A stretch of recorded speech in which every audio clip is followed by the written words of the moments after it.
Last week, I got an unrelenting itch to move around all of my home decor. At first, it was just a nagging thought. Maybe I should move this vase over here. I think this lamp would look better over here. And then it got so bad that I spent 4 days moving around my home decor. Now, I didn't move my bed. I wasn't moving around big pieces of furniture.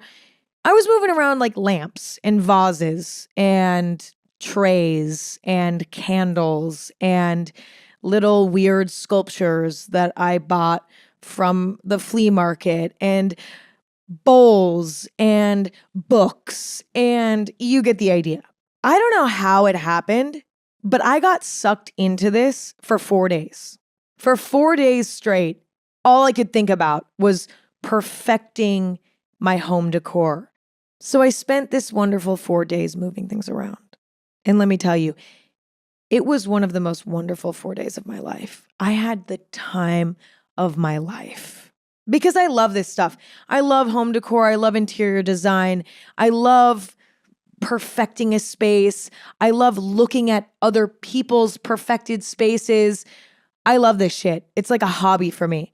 So I'm coming off this high, and to be honest, I'm a little bit sad. I'm sad it's over because I spent these 4 days doing something that I loved, and now I don't really have anything to change anymore. So to continue the fun for myself, I thought I would share with you all some of my favorite home decor hacks. I love life hacks. I love efficiency. I love doing things with intention, doing things with purpose. And I think home decor is something that should be done with intention, should be done with purpose. It should be done thoughtfully. I think a lot of times we think of interior design and we think of just simply aesthetics, how it looks, and we don't think about how it functions. And that's actually a mistake I made early on when I was decorating my first few apartments. And even this home that I live in now, I made some mistakes. I chose aesthetic over function, and I could have done a better job.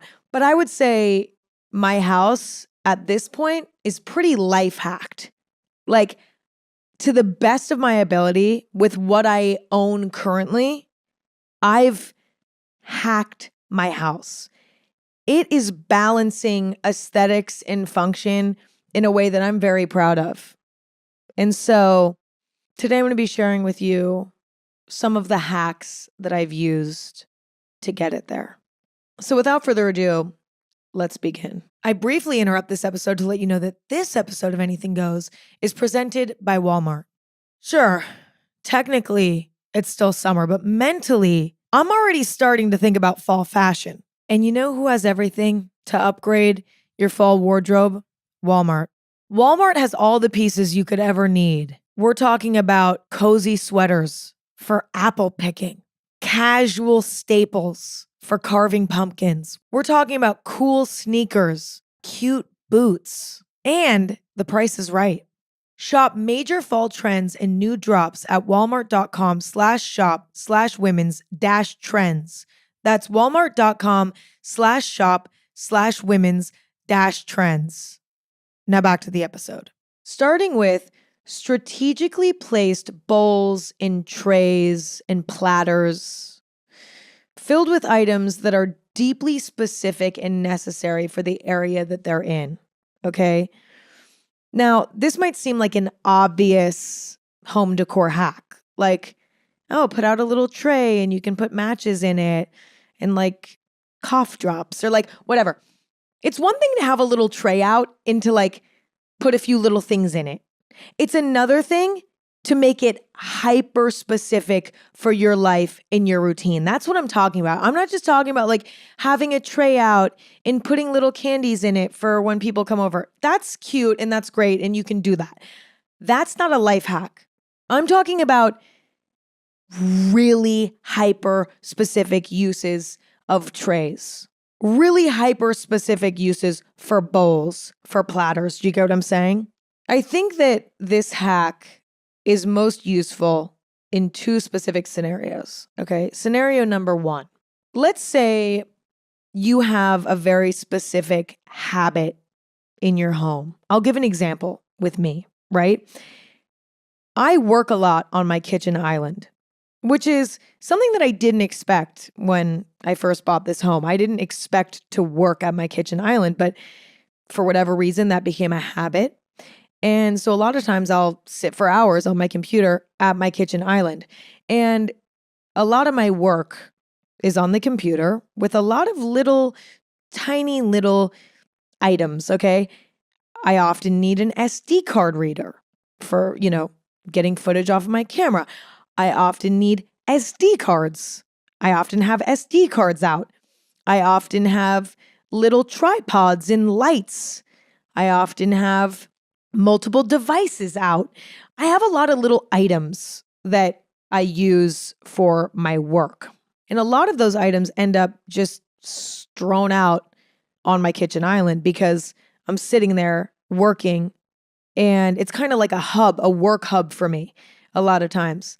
And could I, in theory, at the end of the day, put all of those items away into their designated spots?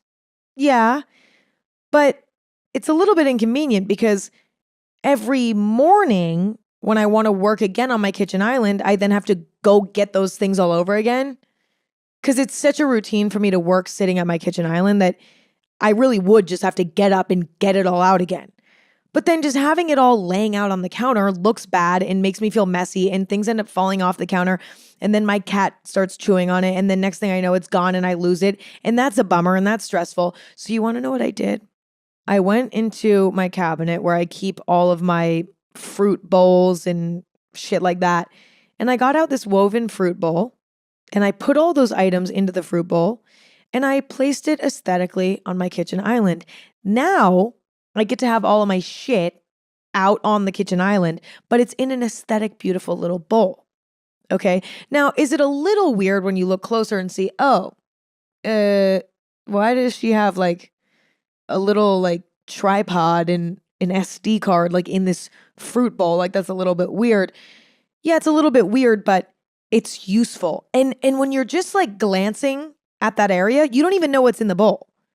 It's kind of incredible. So I would say that's the first kind of scenario where it makes sense, where you have sort of an unusual, unexpected habit in your house and it requires you to have like weird stuff out.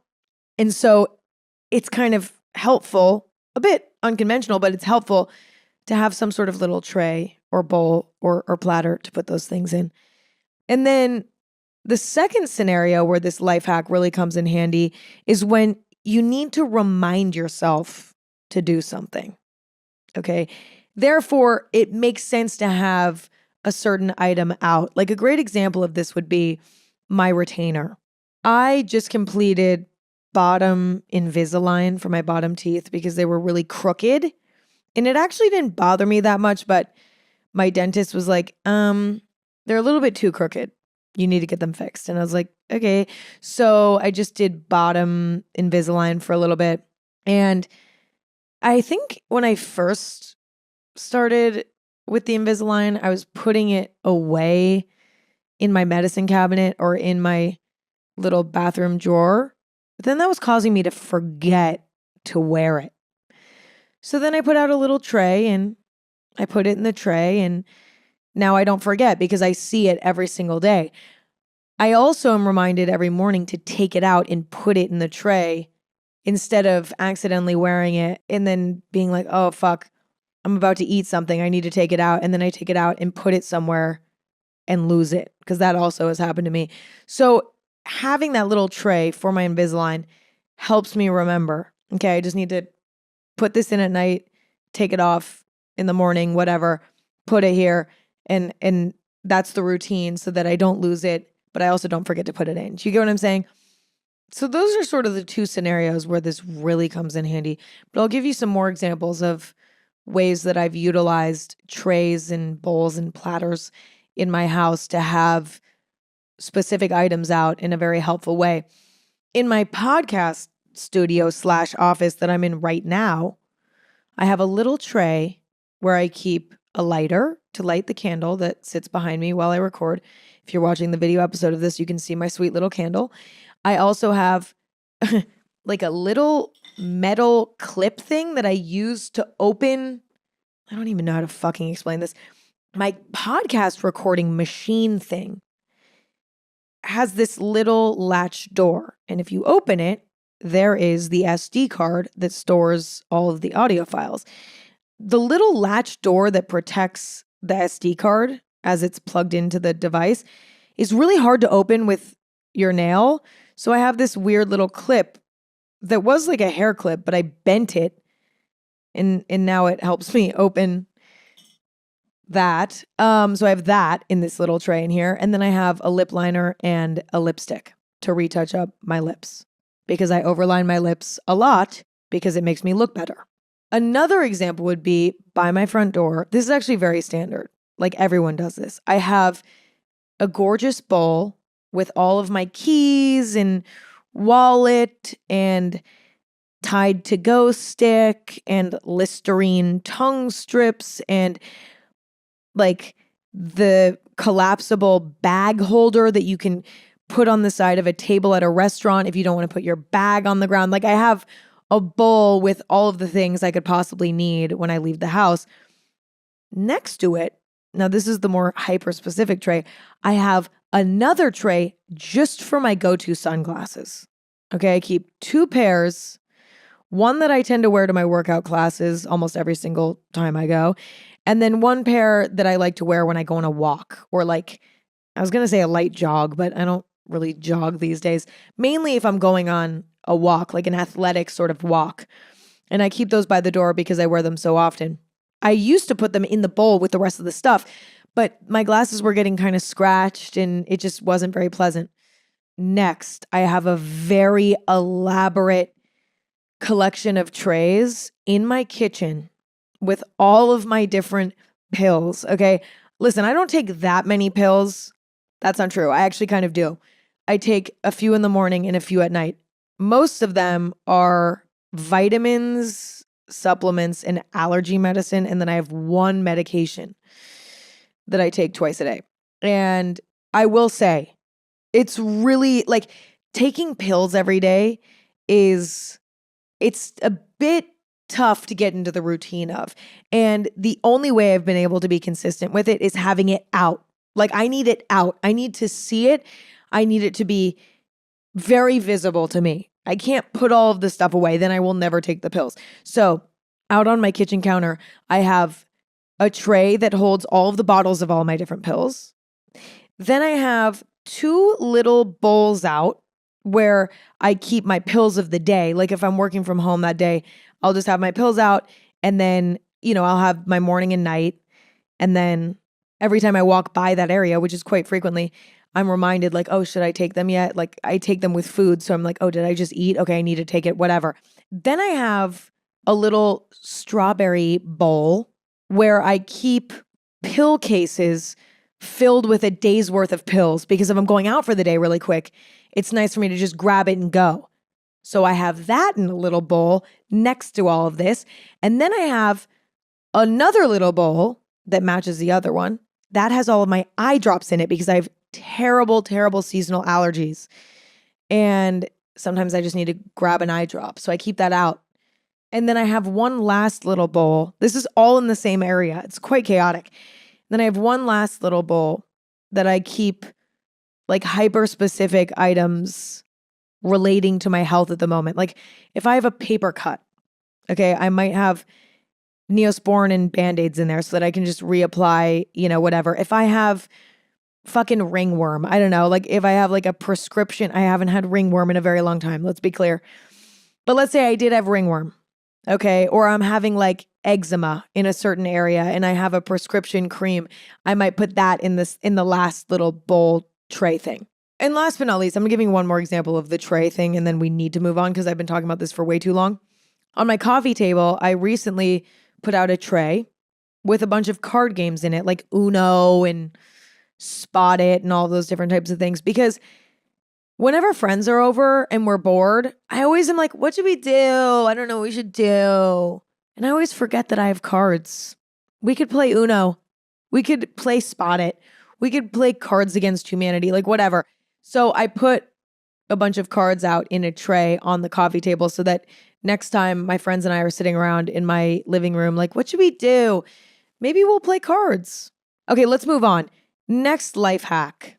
If you love the feeling of fresh flowers in the house, but it's just unrealistic for you to constantly be upkeeping fresh flowers because they usually only last a week, max 3 weeks if it's a really robust plant. If that's unrealistic for you, as it is for most people, don't go and buy fake flowers. Don't do that. The plastic ones, ew, ew. They look bad, they look fake, and they're ultimately like plastic. Like that doesn't add to the aura of your space. Get dried flowers. I'm obsessed with dried flowers.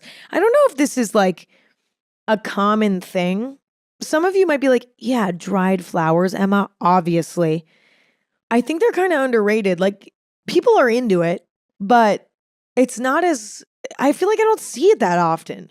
Like I see it at super trendy restaurants or cafes or, super trendy people's homes, but I don't feel like they're that popular. They're like hyper trendy. Dried flowers literally last forever. Okay. I've had the same dried flowers in my house for 3 years, 2 years, 3 years. They last forever. But not only that, you can do really interesting things with them from a design standpoint. Like, for example, I have this like big bouquet of dried flowers in my garage, and I've had them for like 3 years. Okay. I'm telling you, they last forever. You can just have them in your garage or whatever. And when you're like, oh, I need to spice up this area, you can pull them out, a cute little vase, a mason jar, whatever, pop them in there. And now you have a cute little design element. But I recently was like, you know what? I want to really up my game with the dried flowers. Like I want to add more, because I had a lot of different little vases and ceramics that didn't have anything in them. They were just empty because I like how that looks too. But I was like, no, I'm actually going to fill all of them with flowers. And I have some really small ceramic pieces, like small ceramic vases, very small. The opening on the top is like the size of a coin, okay? Or even smaller. And I had so much fun, like strategically placing these dried flowers because they're very stiff, right? Because they're dry. And you can kind of play with them in a way that's really cool. Like you can have them stick straight up, or you can find one dried flower that has a really unique sort of shape to it. Like maybe it's curved down or something.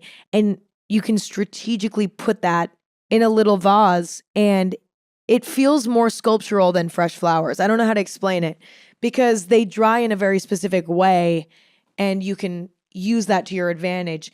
I had a lot of fun playing around with my dried flowers. And what's amazing about it is that I don't need to touch them indefinitely. They're adding nature to my space and I never have to think about them again. So I'm obsessed and I honestly, like, listen, it's nice every once in a while to have fresh flowers. I have fresh flowers every once in a while, but it's just unrealistic to have them all the time. Okay, my next life hack. If you are decorating a surface, like let's say the top of your dresser in your bedroom, or let's say you have an entryway table when you walk into your home, like you have a cute little table when you walk into your home, or let's say you have a little accent table in your living room, or perhaps your coffee table, or your kitchen counter. You get the idea. When decorating and arranging objects on a surface, I believe in odd numbers. I just do. I think it looks better. I think it looks more balanced. I'm talking 1, 3, 5, 7. 7, we're getting to a lot of items. But I always do everything in odd numbers. I can give you a bazillion examples. Okay. In front of my fireplace in my living room, I have 3 items. I have a bowl where I keep little fireplace equipment. Like I have a little remote thing and this little like fireplace key. Like I have to put this key into the fireplace and turn on the gas. So I have all those little things in this little wooden bowl. And then next to that, I have a wooden vase like a tall wooden vase. By the way, I'm calling it a vase, and I Googled it earlier because I was like, is it vase or vase when you're talking about, something that holds plants? Like, what is that? Like, actually, what is that? And apparently the British pronunciation is vase and the American is vase. But I've always said vase, and to be honest, it's chic to say vase. I'm not going to stop because I love the way I feel when I say vase. I'm never going to say vase. Vase feels wrong to me. But anyway, if you're like, why is she saying vase? She's not British. I don't know. I don't know. Everyone around me growing up called a vase a vase. And so now I call it a vase. And now I've said vase so much that it doesn't sound like a word to me anymore in my head.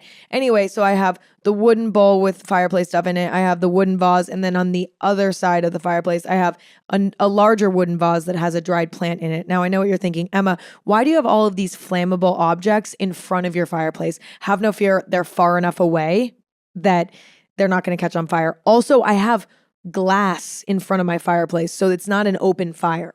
It emanates heat, but it's behind glass. So nothing's going to catch on fire. But anyway, it's too far away from it anyway. Moving on.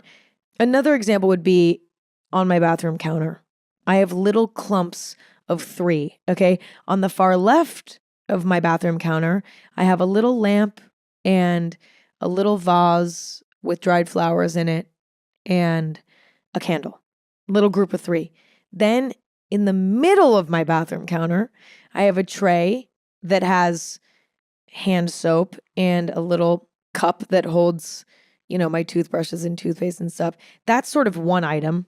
And then next to it, I have 3 little trays where I hold earrings, my Invisalign, and then like random shit in the third one. And then on the other side, I have a digital clock. Okay, that's a clump of 3. And then on the far right side of my bathroom counter, I have a little mirror that has like the super zoom on it so I can pop my pimples. And and that's it. Now that might seem a little bit imbalanced to you, but for whatever reason, it looks good and it makes sense to me. Every little cluster is in an odd number assortment. And the countertop itself is like, do you see what I'm saying? It's very much odd numbers. Now, it might sound like to you, I'm losing my mind, okay? You might be like, what the fuck is Emma talking about? But I swear, when you're decorating a surface, odd numbers. Okay, let me give you an even more clear example. In my kitchen, I have above my kitchen sink this sort of platform, this wooden platform that is raised above my sink. And it's like a raised platform that's sort of a window as well. It's a very large platform, and I've always struggled to fill the space, but finally, recently, I figured it out. I have 5 items up there, okay? In the very middle, I have a massive enamel bowl that I can put fruit in or whatever. Next to it, I have a butter dish. On the other side of the bowl, I have a mortar and pestle. These are 2 items that I use sometimes, but not that often. So I kind of just use them as decor. And then up there, I also have a vase with flowers. And then last but not least, I have a little mini laundry hamper for reusable paper towels. Okay. It's a group of 5 and it just fucking works. Okay. If I were to take one thing away, it would be imbalance to me. Odd numbers. I don't know what it is. It just works in my brain. If you're decorating a surface and you're like, something feels off, maybe it's because it's not an odd number. Maybe I'm also losing my mind. But without fail, if I'm like, why does this feel weird? It's because it's not an odd number. Do you get what I mean? Okay, whatever. Let's move on because I'm actually losing my mind. Speaking of reusable paper towels, okay, this is a new addition to my kitchen routine, okay? I don't even know if you could call it a kitchen routine, but this is a new update to my kitchen arrangement, all right? I still have paper towels out. I sometimes, want to use a paper towel that I'm going to then throw away after. But a lot of times when I'm cleaning up a mess after cooking or, I don't know, drying my dishes, I want to use a towel. Like I'd rather just use a towel. I don't want to waste a paper towel for those things. You know what I mean? There are very specific occasions where a paper towel makes sense to me. But my only issue with using reusable paper towels was that I never knew what to do with them when they got dirty. Like, yeah, I could technically, I guess, go down to my laundry room and like throw them in the hamper. But it's like, that's a long walk. Like, but then I also didn't want to have dirty rags like sitting out in my kitchen. Like, that also is kind of gross, depending on what I did with the rag or with the, with the reusable paper towel or whatever, dish towel, I guess. So my solution was, I'm going to get a little mini hamper for these reusable paper towels. I call them reusable paper towels because they're not fully dish towels. Dish towels are like massive. I'm talking about smaller towels that are almost like the size of a paper towel. And I usually have one clean one going at once and one dirty one going at once. Like the dirty one I can use over and over again to like clean the counter until it's like too gross. And then it's like, okay, I'm going to put that one fully in the hamper. And then I have a clean one going usually for like a day or two where I can like wipe off dishes, like excess water off dishes before I put them away. And I have them hanging on the side of my little hamper. And then when they get too dirty, I put them into the hamper. Does that make sense? And this is wonderful because I'm just not abusing paper towels. But I will say it was challenging to find the little hamper for it. Finding reusable paper towels is easy. You probably have something already in your possession that could work. And if you don't, you can literally look up like small dish towels, reusable paper towels, and you'll find a bazillion different options. The hard thing to find is the right little hamper that would look cute on your counter. What I ended up doing, actually, I give props to my mom. I brought up this issue to her. I was like, I want to do this, but like, I don't know how to find a little hamper. Like, what should I even use for that? And she got excited about the idea and she was like, oh, I'm going to find something. And so she found a canvas pot cover, such a specific niche item. A canvas, it basically like, it's like a cute canvas, almost bowl looking thing that people can use to like make their basic boring pots with plants in it look more interesting. So that's what we ended up ordering. And it's great because it's waterproof-ish. It's easy to clean if it gets like gross or moldy or whatever. I think I could probably throw it in the washing machine. You know what I mean? But also it doesn't leak. Like if, let's say, one of my little reusable paper towels gets soaked, I'm not worried about putting it in there and then it like leaking and getting gross. It's pretty contained because it's like a waxy canvas material. It's pretty wonderful. So that routine right now is working really well for me. And I would consider it to be a life hack because if you don't need to be buying stuff routinely, why would you?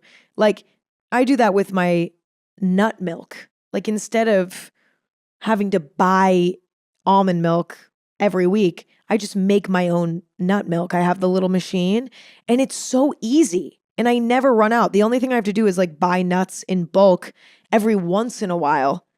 But that's not that big of a deal. It's the same thing with paper towels. I'm trying to find as many ways to, I don't know, do things myself as possible because it's more efficient and less wasteful and it's just good. I briefly interrupt this episode to let you know that this episode is brought to you by Hotels.com. Okay, I'm going to let you in on a little secret. Hotels.com could help you level up your vacation. So if you sign up for free, I might add, you save up to 20% on select hotels. Yep, up to 20%. That's actual real money back in your pocket, which means yes to massages, yes to room service, yes to those little extras that make a trip feel extra special. Head to Hotels.com to book now. Now back to the episode. Okay, next. A life hack to make your home feel more cozy is to create your own lighting vibe through lamps instead of using overhead light. It is mind-boggling how important lighting is in the home to create a certain vibe.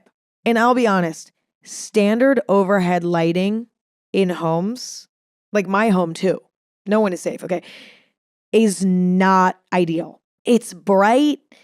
It sometimes feels fluorescent. It's kind of overwhelming on the senses. And listen, there are times when it makes sense to blast all the lights, turn them all on, fuck it. But I would say majority of the time when we're at home, we're relaxing, we're recharging, and we want our home to feel warm and cozy and peaceful. And I will tell you, you're not going to get that from overhead lighting. I almost never use my overhead lights, to be honest. I mean, I do. Actually, not really. During the day, I usually just have, natural light in my home, and I leave it at that. And then in the evenings, usually I'm just living by lamplight. I don't even turn on my overhead lights unless I'm like cooking a big meal in my kitchen and I want to be able to see everything really well. Then maybe I might turn all the lights on, but I don't know. I prefer subtle, soft lights. And also lamps are fun. Like I love a good lamp. It's one of my favorite types of home decor. And a beautiful lamp with a warm white bulb inside. Okay, you don't want to buy the bright fluorescent white light bulbs. You want to buy the warm white bulbs. I think that's what they're called. The light is just a bit softer, a bit warmer. You can also buy like super orangey bulbs. That's wonderful as well, depending on the space. But see, that's what's so fun about building your lighting in your home is that do research on light bulbs, figure out what light bulb you like the most, curate your light bulb usage depending on the room. Like you might want really rich orange bulbs in your bedroom so that your room feels like being inside of a womb, being inside of your mother. Okay, that might be what you want. So you might want to use orange bulbs. In your living room, you might just want to use soft, warm white bulbs. You know what I'm saying? There's so much customization when it comes to building your own sort of light landscape in your home. Not only does it look cute because now you have a bunch of cute lamps, but also it's truly the exact aura that you want. You can create it. And I kind of underestimated this before I moved into my current home, where I really leaned into the lamps and the moody lighting. And I really considered myself an aura architect. I was like, fuck it. I'm going to make this feel exactly right. I think oftentimes we just think of lamps as like, oh, it's just there. It'll light up the corner and and it looks kind of cute and like, that's it. But like, if you place them in the right places and put the right kinds of bulbs in there, you can make things feel even more special. Okay, moving on. A hack to make your home feel super decorated and warm and cozy and eclectic and tastefully done is to take things that are normally just for function and to find a cute version, okay? I promise you they're out there. I'm talking about the toilet brush in your bathroom. Don't just buy a white plastic one with like a rubber handle. Go online and find something special. Like you can find really cute toilet brushes. Like I personally found these really wonderful, simple, but chic plunger and toilet brush sets. And I have one in each of my bathroom. And you know what? It comes in handy because you never know when you're going to use too much toilet paper and clog the toilet, et cetera, et cetera. That could have been an ugly item in my bathroom, an eyesore. But now, because I took my time and I found something that was a bit more aesthetically pleasing, that item is not an eyesore. And it's actually almost satisfying and kind of really amusing that an item can be functional and aesthetically pleasing. And the other thing is, aesthetically pleasing options are often not even more expensive. Like maybe a $5 difference. It's more just a matter of putting effort in. It's just a little bit harder to find sometimes. I'll give you some other examples from my home. I have a paper towel holder, ironically, because I just was telling you about how I'm trying to get into reusable paper towels, but I do still have paper towels out. And they are on a paper towel stand. I actually got this stand as a gift, so I can't even take credit for it. But it's like a little ceramic, or maybe it's not ceramic, pottery cat with a super long tail. And the super long tail holds paper towels or toilet paper. It is so cute, and it takes something that would normally be ugly. Like I've seen some ugly, ugly, ugly, ugly paper towel holders. This one is so cute. It's a cat, and it's actually aesthetically cool looking. That's one great example. I also bought some cute matchboxes online because I keep matches around the house to light candles. I also keep lighters around the house to light candles. My lighters are not very aesthetic. I have not found super cute lighters yet. I also already have enough ugly ones, and it's like I don't need to buy new ones. But if these ever run out of gas, then maybe I'll find a cute option. But all of my little matchboxes around the house are so cute. Like I bought this random pack online of these ones that have a bunch of different little kitty cats on them. Super cute. It's like matchboxes are usually kind of hideous. You know, like the standard, I don't even know what the match brand is, but like the standard, ew, it's like not that cute. Matches can be cute. Another great example, I have various different wall hooks in my house for various different reasons. Some of them are for hanging up towels, say in the bathroom. Some of them are for hanging bags on, or in my kitchen, I use hooks to hang aprons, or in my closet, I have hooks that hold some of my purses or whatever. A lot of times when we want to install hooks in our home and we're shopping for hooks, we're just trying to find a goddamn hook. You know, we're not finding a cute hook. Well, we should be, okay? Because hooks can be so cool and so cute. They don't need to be ugly. They don't need to be the first ones that you find. Search a little bit harder and you'll find a cute hook. And now that's another piece of decor, you know? Another great example, aesthetic candles. There are so many aesthetically pleasing candles out there. Listen, I know the ones from Bath and Body Works smell really good. They do. But the packaging is chuggy. It is chuggy and it is ugly. Listen, do I sometimes whip out my Bath and Body Works candle anyway? Yes. Sometimes you just have to.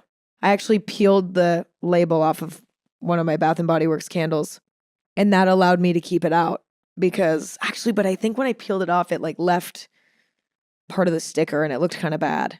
So then I just flipped it around. Anyway, listen, I love a Bath and Body Works candle, but it is, the packaging to me is not, it's not for me. So I work really hard to find candles that are equally delicious smelling, but also aesthetically pleasing on the outside.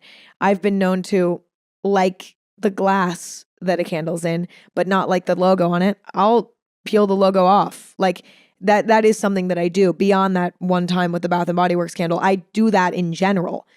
And I've often had success with it, but it depends on what type of sticker is on it. Either way, though, you can find so many different kinds of candles that smell good and look good. Another thing, cool salt and pepper shakers. There are so many vintage salt and pepper shakers out there that are so cool. You need to soak that thing, though. Soak it, clean it, make sure it is spotless, because it's a little bit gross to get that vintage, but I've done it. And I use it. I don't know. It can be tempting to just buy like a simple salt and pepper shaker, the first one you find online or the first one you see at like Target. Like it's tempting, but that doesn't have as much character as perhaps thrifting one, getting one vintage, getting one from a flea market, whatever, or just finding something really specific and unique to you. You know, again, that's something simple that could be decor if you just took a little bit more time. And the last one I can think of for now is blankets. Pick blankets in beautiful colors that complement the room that you're putting them in, you know? Perhaps get blankets that have a beautiful pattern on it. Blankets can be an accessory as well. The whole moral of this story is take the time to find the most beautiful version of functional items that you can find. Because at the end of the day, that's what home decor should be. Functional items that look beautiful as well. I do think that there's a little bit of room in home decor to add things that bring a certain energy to a space. Don't get me wrong. That is also, in my opinion, maybe like 30%, 40%. No, not even. I'm going to say 30% of interior design of home decor. The rest of it is finding functional items that look really beautiful. that you like the way that they look. And again, it doesn't need to be expensive. It's not about how much it costs. It's not about that at all. It's about taking the time to find these items. That's the thing about it. But the difference that it makes in the aura of your home is very palpable. And the thing is, I think oftentimes we can choose certain functional items on a whim, like, oh, this paper towel roll holder is fine. Like, it's kind of ugly, but it's fine. You know what? I'll like make up for it by putting a beautiful piece of art on the wall. But it's like, you can't, no. Like, make the whole world, build the whole world if that's something you're into. Why not? I don't know if that's really a life hack. It might be more so a piece of advice, but anyway. Okay, moving on. Strategically place clocks around your house, okay? Don't just put them where they look cute. Put them where they make sense. Like, for example, I have a clock in my bathroom. It's like a little standing clock on my bathroom counter. And I love having that there because in the morning, when I wake up and walk into the bathroom to go to the bathroom or to like brush my teeth or whatever, I can see what time it is. Obviously, I kind of know what time it is when I wake up because I'm looking at my phone to turn my alarm off, or I'm getting up to turn off my physical alarm clock because I have one of those too. And I use both. But there's something really nice about my first conscious moment, which is me in the bathroom usually. Like, I would say 99.9% of mornings, I'm in the bathroom. Like, that's my first action, right? It's my first action while I'm awake. I'm conscious at that point. Then I get to see the time again. And then again in the evening when I'm getting ready for bed, a lot of times I don't know what time it is, to be honest. I have no clue. And it's helpful to, I don't know, look down while I'm brushing my teeth and be like, okay, it's 10:30. What time do I need to get up tomorrow? Am I going to be exhausted? Am I going to need to take a nap tomorrow? Should I schedule that in? Like, it's all very subtle things, but there's something really nice about having a clock in my bathroom. Also, when I'm in the shower, if I'm showering and getting ready for something, it's nice to be able to look over at my bathroom counter and know what time it is, see if I'm running late or not. I also have a clock by my front door on this little entryway table because when I'm leaving, I like to see what time it is. And when I get home, I like to see what time it is. That's very helpful. My alarm clock in my bedroom, okay, it used to be in a really good spot, but then I ended up moving it because I didn't like how it looked. But now it's not in as convenient of a location for me to look at. I actually have it on my nightstand. I have a fireplace in front of my bed. Like, if I'm laying in bed, I'm looking at my fireplace. And I used to have my alarm clock, my physical alarm clock, sitting there by the fireplace. And so to turn it off, I'd have to like get up and turn it off. But it didn't look good there. It was very functional there because I could see what time it was and I'd have to get up to turn it off, but it just looked ugly. Whereas on my nightstand, it looks amazing. It looks amazing. But it was nice to be able to lay in bed and look at what time it was and also wake up in the morning and look at what time it was. I don't know. It was kind of nice. So I need to figure out a solution to that. Maybe I need to get a different, I don't know. But anyway, strategically placed clocks. Like, really think about when you want to look at the time the most and then put clocks there.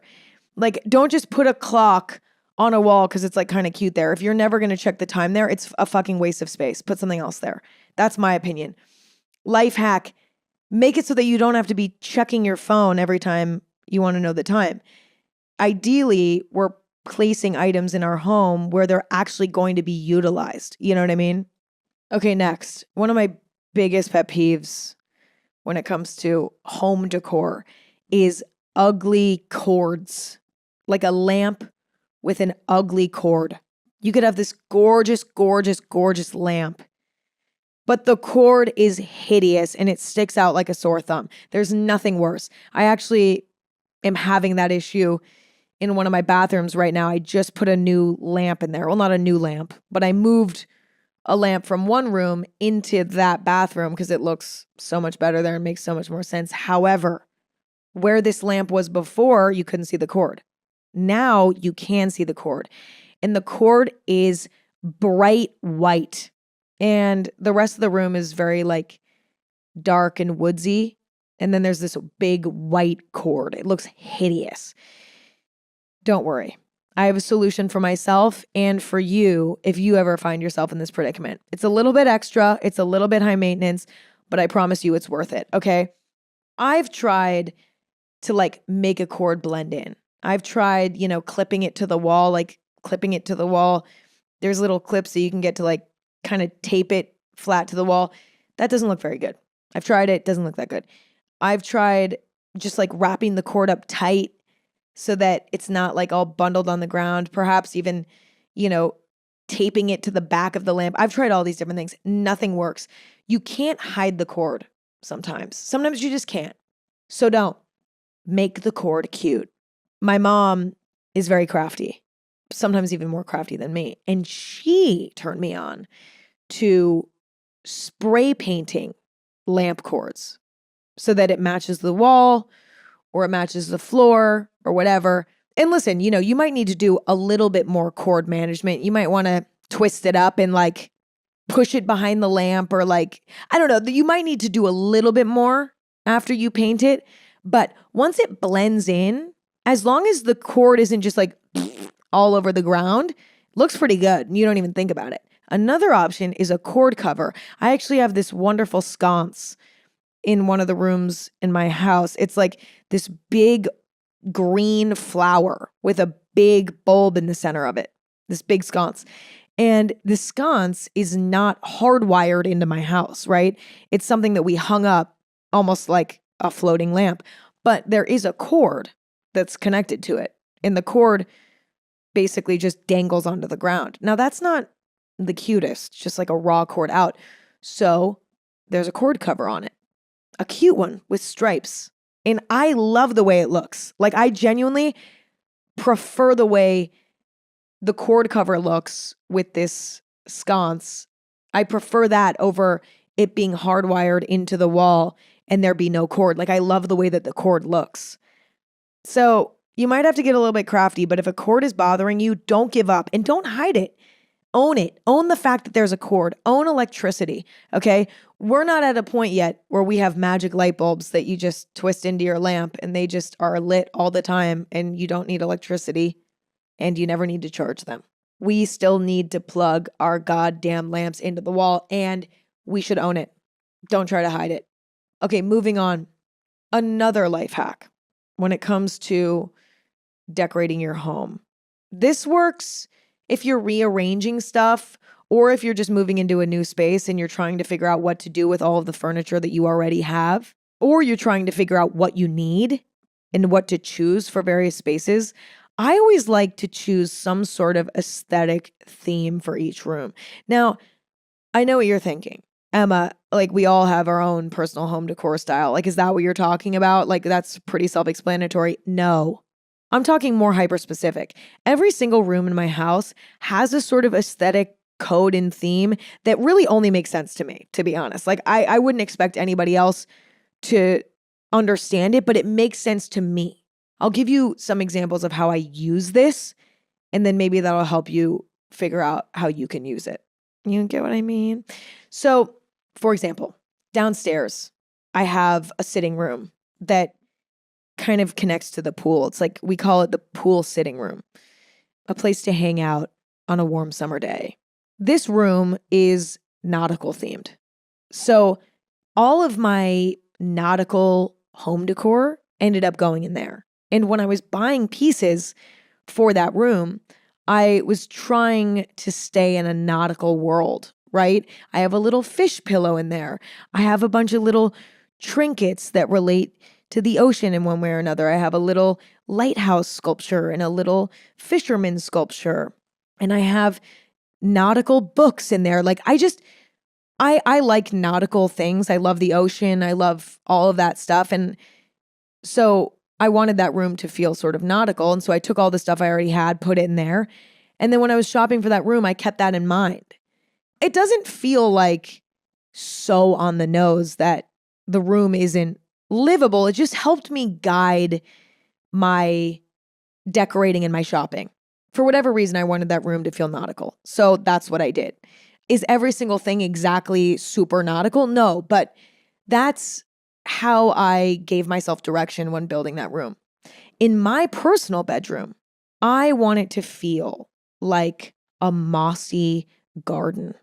And my room was like 60% there for a while, but recently when I was redecorating for those 4 days, I really got my room feeling like a mossy garden. My room feels fully like a moss garden. I added another plant in there.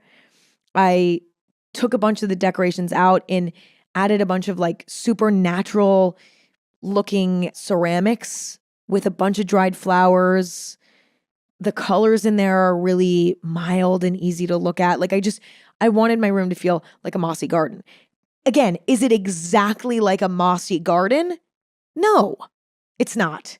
But I'm buying things that to me feel like they would be in a mossy garden, even if it's inaccurate. Like it's, again, a lot of this is just personal. It's just about figuring out the vibe that you're going for before you go and start decorating the space so that you have some sort of intention of how you want the room to feel. Otherwise, it's going to be really hard to build a cohesive feeling, you know? Another example would be in my kitchen. I really wanted to incorporate some 50s vibes. I have a very much green kitchen, okay? Everything is green. The cabinets, the countertop, everything is green. And it also feels a little bit modern, you know, like all of the, I don't know, it doesn't look modern, but it also doesn't look vintage. It's sort of somewhere in between, I guess. But I really love 1950s kitchens. Like I love all the enamel jars and bowls. I love little ceramic fruit bowls. I love like that are shaped like fruit, like a bowl for fruit that's shaped like fruit, like shit like that. Okay. I love that stuff. And so I wanted to make my kitchen feel kitschy. So I put all of these different items in my kitchen that fit that criteria. Like I have this little rolling cart that's vintage and it's red with cream accents. I put that in there. I got this vintage jar that has cherries on it. I put that in my kitchen. I have this large enamel bowl that I discussed earlier, actually, this massive enamel bowl that's cream with red. I want it to feel retro and bright and poppy and fun. So that was sort of the vibe I wanted to go for in my kitchen. Like I wanted to bring some of that 1950s kitchen into my kitchen. And so over time I've, collected those items.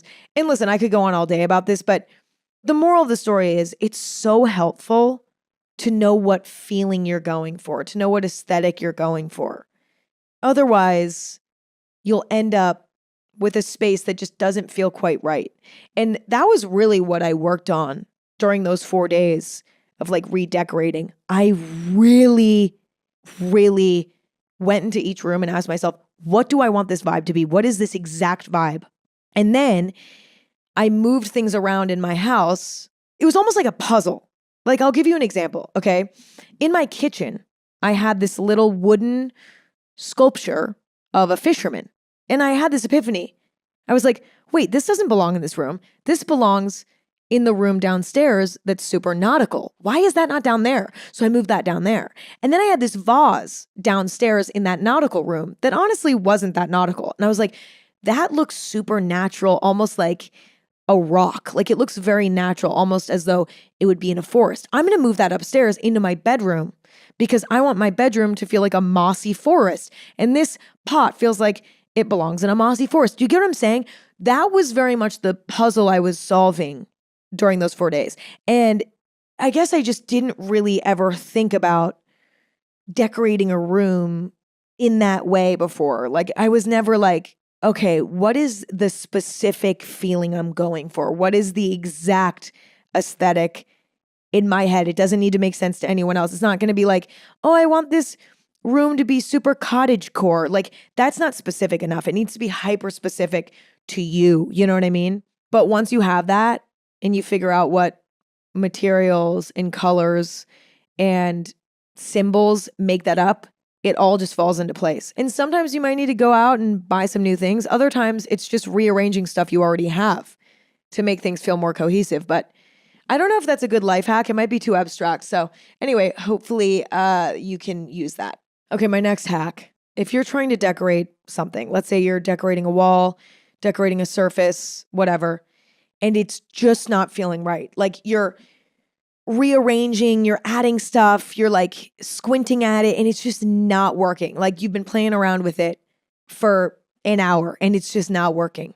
My life hack is to take everything off and just try to add one thing. There's a chance that you're just doing too much.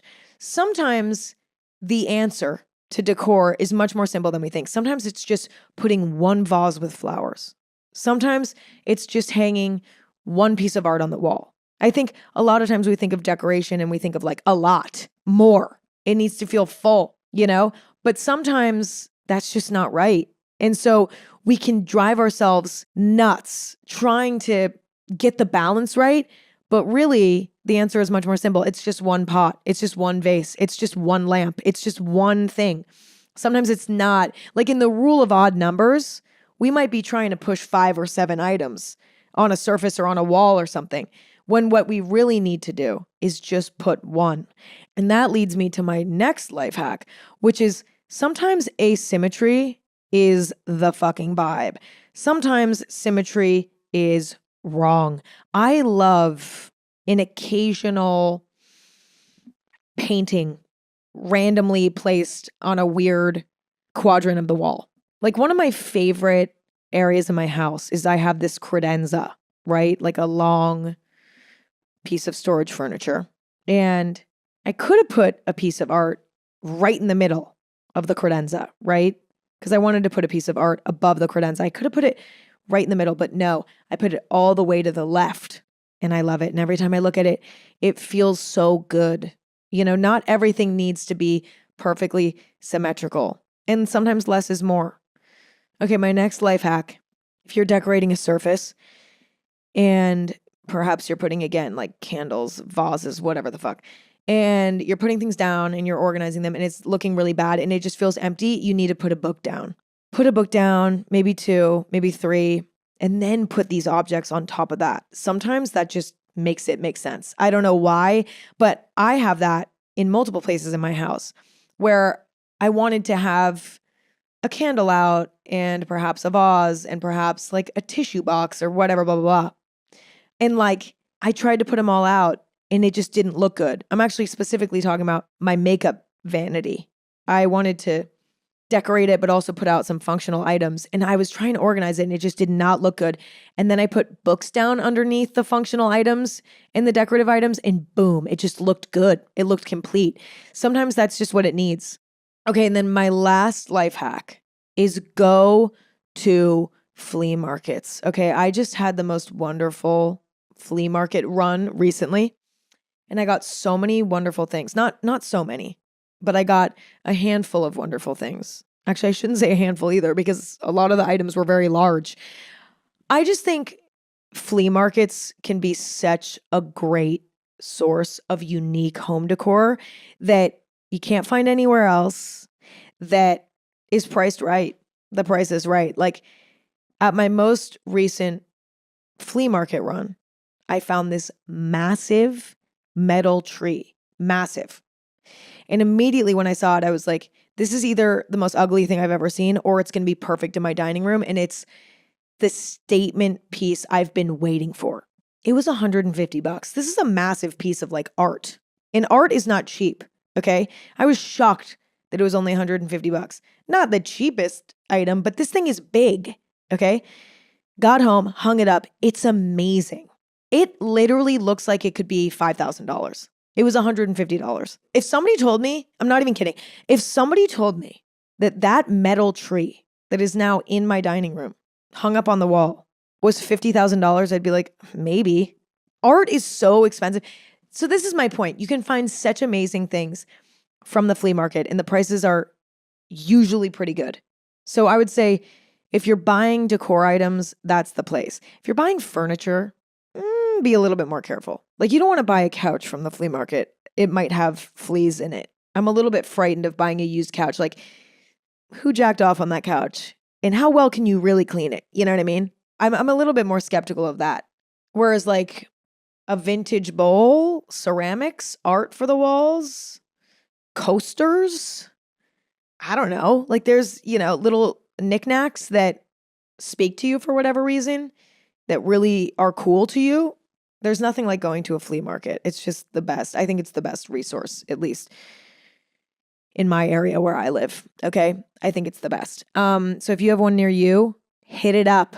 Don't underestimate it. It's the vibe. I don't think that's not a hot take, but I don't know. I think that's all I have for today. Those are all my home decor hacks. I'm realizing some of it was advice, but that's kind of like a hack, advice. It's kind of the same thing. To be honest, I am so hungry. I need to eat dinner, and I'm so excited because I'm going to make a really yummy bowl for myself right now. And so I'm really looking forward to this. So I have to go and eat my dinner, but I love you all and I appreciate you all. And I'm so grateful that you hung out with me today. And if you enjoyed it, have no fear because there are new episodes of Anything Goes every Thursday and Sunday. Watch me talk on YouTube and Spotify and listen to me anywhere you stream podcasts. Anything Goes is on the internet at Anything Goes. I'm on the internet at Emma Chamberlain, and my coffee company is in the world and on the internet at Chamberlain Coffee. I love you all. I appreciate you all. And luckily, I'll be speaking to you in a few days, so you don't have to miss me too much. Sometimes when I give advice or life hacks, I'm like, is this shit so fucking obvious? Like, is it so obvious that it's like too obvious? Yeah, well, that's fine. Okay, talk to you later. Love you. Bye.